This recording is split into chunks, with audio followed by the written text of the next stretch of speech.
Welcome to oxygen. আজকে grammar ক্লাসে বরাবরের মতোই আমি জোবাইর স্যার আছি তোমাদের সাথে। আজকে আমরা চেঞ্জিং সেন্টেন্সের একটা গুরুত্বপূর্ণ পার্ট অর্থাৎ ডিগ্রি চেঞ্জ নিয়ে আলোচনা করব। তো চলো ক্লাসটি শুরু করা যাক। ডিগ্রি চেঞ্জ বলতে আসলে আমরা কি বুঝি? ডিগ্রি হচ্ছে মূলত অ্যাডজেক্টিভের কম্পারিজন। তোমরা জানো অ্যাডজেক্টিভ বলতে আমরা ওই সমস্ত ওয়ার্ডগুলোকে বুঝি যা দ্বারা সাধারণত কোনো ব্যক্তি, বস্তু বা প্রাণীর দোষগুণ অবস্থাকে বোঝানো হয়। এই দোষগুণ অবস্থাকে আমরা মূলত তিনটা ফরম্যাটে প্রকাশ করতে পারি। এই যে তিনটা ফরম্যাটে প্রকাশ করা, সেগুলোকে বলা হচ্ছে ডিগ্রি। তিনটা ফরম্যাট কী কী একটু মনোযোগ দিয়ে দেখো। দোষগুণ অবস্থাকে মূলত এই তিনটা ফরম্যাটে প্রকাশ করা হচ্ছে। একটা হচ্ছে পজিটিভ, একটা হচ্ছে কম্পারেটিভ, আর একটা হচ্ছে সুপারলেটিভ। এখন পজিটিভ ডিগ্রি কাকে বলে, বা কম্পারেটিভ কাকে বলে, বা সুপারলেটিভ কাকে বলে? ধরো আমরা অনেক সময় ক্লাসে বলি যে এই ছেলেটা খুব মেধাবী। যখন আমরা কোনো ছেলেকে বা কোনো মেয়েকে বা কোনো স্টুডেন্টকে মেধাবী বলি, এটা হচ্ছে পজিটিভ ডিগ্রির উদাহরণ। আবার আমরা অনেক সময় বলে থাকি এই দুইজন স্টুডেন্টের মধ্যে ওই ছেলেটা বা ওই মেয়েটা বেশি মেধাবী। যখন আমরা দুইয়ের মধ্যে কম্পেয়ার করি তখন সেটা হয়ে যায় কম্পারেটিভ ডিগ্রি। আবার অনেক সময় আমরা বলি এই ক্লাসের সবচেয়ে মেধাবী হচ্ছে ওই ছেলেটা বা ওই মেয়েটা। যখন আমরা সবার মাঝখানে তুলনা করি বা অনেকের মাঝখানে তুলনা করি তখন সেটা হয় যে সুপারলেটিভ ডিগ্রি। আরও একটা উদাহরণ দেখো, আমি যদি বলি যে এই ছেলেটা খুব লম্বা, এই যে কাউকে লম্বা বললাম তার একটা গুণ আমরা বর্ণনা করলাম, এটা হচ্ছে পজিটিভ ডিগ্রির উদাহরণ। যদি আমি দুইয়ের মধ্যে কম্পেয়ার করে বলি যে এই দুই ভাইয়ের মধ্যে বড় ভাইটা বেশি লম্বা, সেক্ষেত্রে এটা হবে কম্পারেটিভ ডিগ্রি। আর যদি আমরা অনেকের মধ্যে তুলনা করে বলি যে পুরো ফ্যামিলিতে এই ছেলেটা বা এই মেয়েটা সবচেয়ে লম্বা, সেটা হচ্ছে সুপারলেটিভ ডিগ্রি। মোট কথা, একজনের ভালো মন্দ বা দোষগুণ অবস্থা বোঝালে সেটা পজিটিভ। যখন আমরা দুইজনের মধ্যে কম্পেয়ার করে তাদের দোষগুণ অবস্থা বোঝাই সেটা হচ্ছে কম্পারেটিভ। আর যখন আমরা অনেকের মধ্যে তুলনা করি তখন সেটা হয়ে যায় সুপারলেটিভ। তো এখন তোমাদেরকে একটু দেখাতে চাই কিভাবে পজিটিভ থেকে কোনো একটা ওয়ার্ডকে বা কোনো একটা অ্যাডজেক্টিভকে কীভাবে পজিটিভ থেকে কম্পারেটিভ অথবা সুপারলেটিভে নেওয়া যায়। তোমরা দেখতে পাচ্ছ লেখা আছে বোর্ডে একটা শব্দ বোল্ড। তোমরা জানো বোল্ড মানে হচ্ছে সাহসী। সেটাকে যদি আমি কম্পারেটিভ করি তাহলে বোল্ডের সাথে একটা ইয়ার যুক্ত হয়ে যাবে বোল্ডার। বোল্ড মানে যদি সাহসী হয় তাহলে বোল্ডার মানে হবে অধিকতর সাহসী। আর সুপারলেটিভ হবে বোল্ডেস্ট। বোল্ডেস্ট মানে সবচেয়ে সাহসী। তার মানে আমরা শিখলাম কোনো একটা অ্যাডজেক্টিভের সাথে যদি আমরা ইয়ার যুক্ত করি তাহলে সেটা কম্পারেটিভ ডিগ্রি হয়, আর যদি ইএসটি যুক্ত করি তাহলে সেটা সুপারলেটিভ ডিগ্রি হয়। একইভাবে দেখো একটা শব্দ আছে ব্রাইট। তোমরা জানো ব্রাইট মানে হচ্ছে উজ্জ্বল, তার কম্পারেটিভ হবে ব্রাইটার, মানে ইয়ার যুক্ত হবে যার মানে হচ্ছে অধিকতর উজ্জ্বল। সুপারলেটিভ হবে ব্রাইটেস্ট, মানে ইএসটি যুক্ত হবে যার মানে হচ্ছে সবচেয়ে উজ্জ্বল। একইভাবে একটা শব্দ আছে লার্জ। লার্জের কম্পারেটিভ হচ্ছে লার্জার, সুপারলেটিভ হচ্ছে লার্জেস্ট। লার্জ মানে হচ্ছে বড়, তাহলে লার্জার মানে হবে অধিকতর বড়, আর লার্জেস্ট মানে হচ্ছে সবচেয়ে বড়। খুব খেয়াল করে দেখো, প্রথম দুইটা উদাহরণে আমরা সরাসরি কম্পারেটিভে ইয়ার যুক্ত করেছে এবং সুপারলেটিভে আমরা ইএসটি যুক্ত করেছি। কিন্তু এই যে লার্জ যে শব্দটা লেখা আছে তার শেষে ই অলরেডি আছে, ফলে কম্পারেটিভ করার সময় আমাদের ই যুক্ত করার প্রয়োজন নাই, আমরা শুধুমাত্র আর যুক্ত করব। একইভাবে সুপারলেটিভে ইএসটি যুক্ত করার প্রয়োজন নেই, যেহেতু অলরেডি ই আছে আমরা শুধুমাত্র এসটি যুক্ত করব। একই কথা ব্রেভের বেলায় প্রযোজ্য। তোমরা জানো ব্রেভ মানে হচ্ছে সাহসী। ব্রেভের কম্পারেটিভ হচ্ছে ব্রেভার, শুধু আর যুক্ত করব যার মানে হচ্ছে অধিকতর সাহসী। সুপারলেটিভে আমরা ইএসটি যুক্ত করব, হয়ে যাবে ব্রেভেস্ট যার মানে সবচেয়ে সাহসী।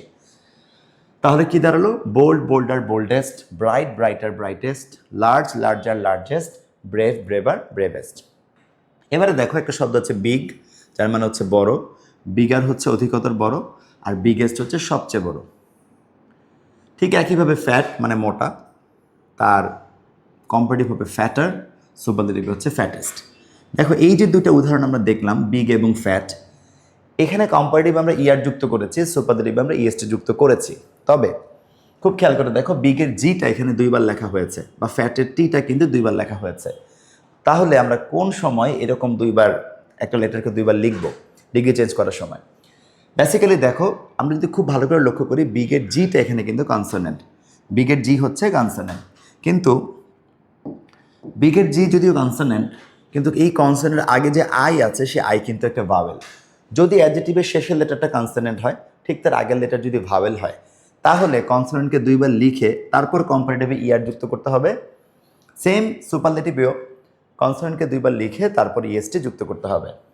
খেয়াল করে দেখো ফ্যাটের টি হচ্ছে কনসোনেন্ট, তার আগে এ আছে, যদি শেষের লেটার কনসোনেন্ট হয়, ঠিক তার আগের লেটার ভাওয়েল হয়, তাহলে কনসোনেন্টকে দুইবার লিখে ইয়ার যুক্ত করতে হবে। একইভাবে কনসোনেন্টকে দুইবার লিখে ইএসটি যুক্ত করতে হবে। তার মানে আমরা শিখলাম কোনো একটা অ্যাডজেক্টিভের শেষের লেটার যদি কনসোনেন্ট হয় এবং ঠিক তার আগের লেটার যদি ভাওয়েল হয়, তাহলে কনসোনেন্টকে দুইবার লিখে কম্পারেটিভে ইয়ার এবং সুপারলেটিভে ইএসটি যুক্ত করতে হবে। এখানে একটা শব্দ আছে, দেখতে পাচ্ছ তোমরা, শব্দটা হচ্ছে ডিপ, DEEP, ডিপ। এই ডিপের ক্ষেত্রেও কিন্তু দেখো পি এর আগে ভাওয়েল আছে।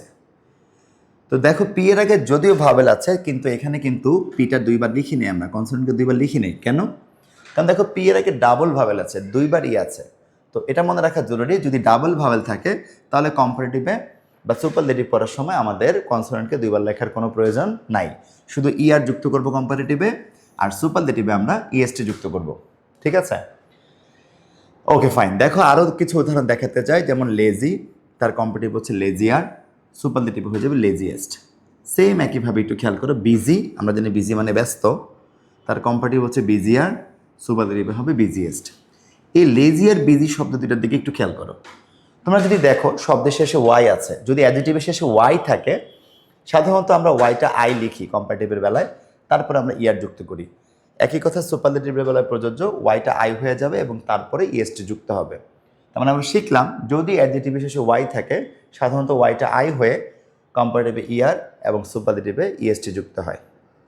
এবার কয়েকটা ব্যতিক্রম অ্যাডজেক্টিভ আমরা দেখি, যেমন বিউটিফুল।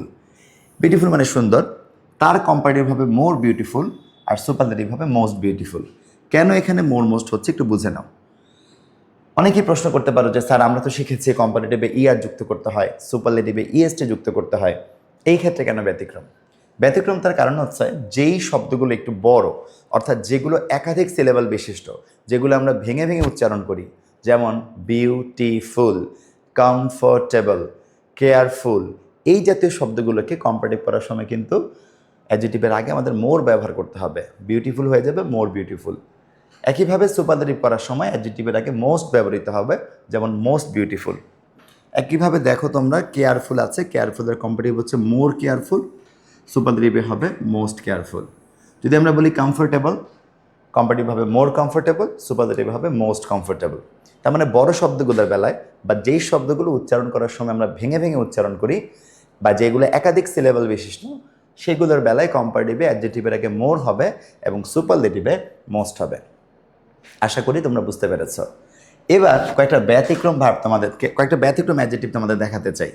যেমন গুড, গুডের কম্পারেটিভ হচ্ছে বেটার। গুড মানে ভালো, বেটার হচ্ছে অধিকতর ভালো, আর বেস্ট মানে সবচেয়ে ভালো। এইটা তোমাদেরকে একটু মুখস্থ করে নিতে হবে বা মনে রাখতে হবে। গুডের কম্পারেটিভ করার ক্ষেত্রে আমরা আর বা মোর ব্যবহার করতে পারবো না, সুপারলেটিভও আমরা মোস্ট বা ইএসটি ব্যবহার করতে পারবো না। একই কথা ব্যাডের বেলায় প্রযোজ্য। ব্যাড মানে খারাপ, তার কম্পারেটিভ হচ্ছে ওর্স। ওর্স মানে অধিকতর খারাপ, আর ওর্স মানে হচ্ছে সবচেয়ে খারাপ। একইভাবে মেনি বা মাছ, তার কম্পারেটিভ হচ্ছে মোর, সুপারলেটিভ হচ্ছে মোস্ট। মোটামুটি এই কয়েকটা একটু আমাদের মুখস্থ রাখতে হবে বা মনে রাখতে হবে। তো এই হচ্ছে ডিগ্রির একেবারে বেসিক। যদি আমরা কেউ যদি প্রশ্ন করে আমরা কম্পারেটিভ ডিগ্রি কীভাবে চিনব, তাহলে আমাদের বলতে হবে, যদি অ্যাডজেক্টিভের শেষে আর থাকে বা অ্যাডজেক্টিভের আগে মোর থাকে, সাধারণত সেই ওয়ার্ডগুলো কম্পারেটিভ। যদি অ্যাডজেক্টিভের শেষে ইএসটি থাকে বা অ্যাডজেক্টিভের আগে মোস্ট থাকে, তাহলে আমরা বলতে পারি সেগুলো সুপারলেটিভ। আর যদি অ্যাডজেক্টিভের আগে মোস্ট না থাকে, মোর না থাকে, কিংবা অ্যাডজেক্টিভের পরে আর বা ইএসটি না থাকে, তাহলে সেগুলোকে বলতে পারি আমরা পজিটিভ। তো এই হচ্ছে মোটামুটি ডিগ্রি চেনার উপায়। আমি তোমাদের ডিগ্রি চেনার আরও কিছু উপায় বা আরও কিছু ট্রিক শিখিয়ে দিব, যাতে পরীক্ষায় যে কোনো সেন্টেন্স আসলে তোমরা যাতে বলতে পারো এটা কোন ডিগ্রিতে আছে। মনে রাখতে হবে, কোনো একটা সেন্টেন্স যদি পজিটিভ ডিগ্রিতে থাকে, সেখানে এই ফ্রেজগুলো দেখতে পাওয়া যায়, যেমন নো আদার দেখতে পাওয়া যায়, কিংবা ভেরি ফিউ দেখতে পাওয়া যায়। হয় নো আদার অথবা ভেরি ফিউ অথবা সো এস। সেন্টেন্সের মাঝখানে সো বা অ্যাস থাকবে, ডট ডট ডটে একটা অ্যাডজেক্টিভ থাকবে, পরে আবার অ্যাস থাকবে। অর্থাৎ নো আদার, ভেরি ফিউ অথবা সো এস, এই ফ্রেজগুলো থাকলে বা এই টার্মগুলো থাকলে আমরা ধরে নেব ওই সেন্টেন্সটা পজিটিভ ডিগ্রিতে আছে। সুপারলেটিভ চেনার উপায় কি? সুপারলেটিভে সাধারণত অ্যাডজেক্টিভের পূর্বে দা শব্দটা থাকে, দা আর্টিকেলটা আমরা দেখতে পাবো। অথবা অ্যাডজেক্টিভের পূর্বে যদি দা না থাকে, অন্তত ওয়ান অফ দা থাকবে, হয় দা অথবা ওয়ান অফ দা। যদি অ্যাডজেক্টিভের আগে দা অথবা ওয়ান অফ দা থাকে, আমরা ধরে নেব সেন্টেন্সটা সুপারলেটিভ। এবারে কম্পারেটিভ চেনার উপায় কি? কম্পারেটিভ চেনার সবচেয়ে সহজ উপায় হচ্ছে কম্পারেটিভে দেন শব্দটা থাকে, THAN, দেন। যদি কোনো বাক্যে টিএচ এন দেন থাকে আমরা শিওর ধরে নেব ওই সেন্টেন্সটা কম্পারেটিভ ফর্মে আছে। খেয়াল করো, দেন দেন মানে চেয়ে বোঝায়। অনেক সময় বলি সে আমার চেয়ে লম্বা, কিংবা ওই ছেলেটা আমার চেয়ে বেশি মেধাবী। এই দেন শব্দটা থাকলেই আসলে সেন্টেন্সটা কম্পারেটিভ হবে।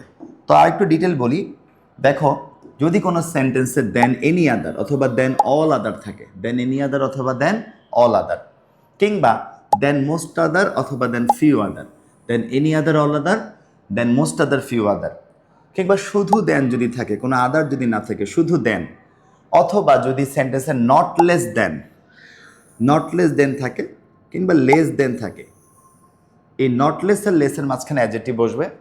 মোট কথা than any other all other, than most other few other, শুধু than, not less than, less than, এই টার্মগুলো থাকলে আমরা ধরে নেব সেন্টেন্সটা আছে কম্পারেটিভ ফর্মে।